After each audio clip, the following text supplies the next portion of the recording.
बात करते हैं क्वेश्चन नंबर 10 की, फ्लो ऑफ कंट्रोल चैप्टर के, जहाँ हमें वो कह रहे हैं कि एक प्रोग्राम लिखना है जो कि स्टूडेंट की ग्रेड फाइंड करेगा according to the marks allotted to him और the percentage of marks given to him.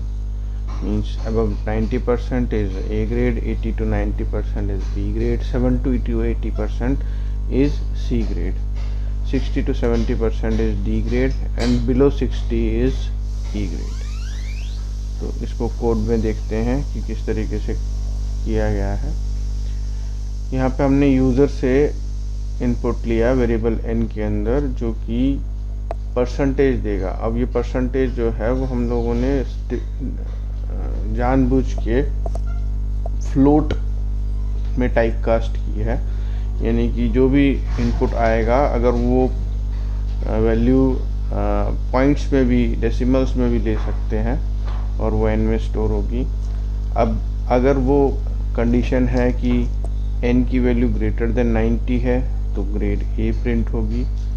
Elif रखा है, यानी कि पहली कंडीशन फेल होने के बाद में कंडीशन पे कंट्रोल जाएगा, यानी कि अगर वो 80 है, n की वैल्यू 80 से ज़्यादा है तो ग्रेड B आएगी.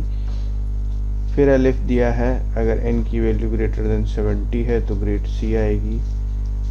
फिर एलिफ दिया है, अगर n की value greater than equal to 60 है तो ग्रेड D आएगी. और इनमें से किसी में भी नहीं आता है तो एल्स में जाके ग्रेड E आएगी. तो यहाँ पे ये जो कंडीशंस दी गई हैं वो कंडीशंस इस तरीके से एग्जीक्यूट होंगी कि अगर इनमें से कोई सी भी कंडीशन फेल होती है तो दूसरी कंडीशन के ऊपर पास ऑन होगा. अगर दूसरी कंडीशन फेल होती है तो तीसरी कंडीशन फेल होती है तो चौथी कंडीशन, और इन चारों में से किसी में भी कंट्रोल नहीं आता है. यानी कि यूज़र ने जो डेटा डाला है वो लेस देन 60 है, क्योंकि हमने जो सेकंड लास्ट कंडीशन दी है वो is greater than equal to 60, यानी कि 60 या 60 से बड़ा.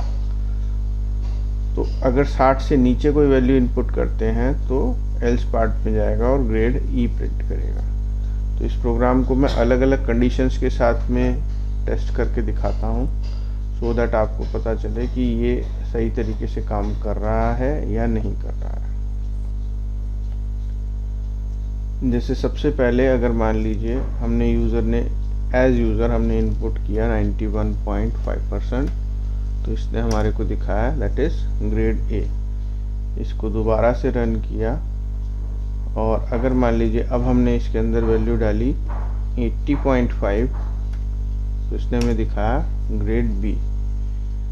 फिर से हमने इसको रन किया, अगर मान लीजिए हमने डाला 75.3, तो इसने हमें वैल्यू दिखाई ग्रेड C.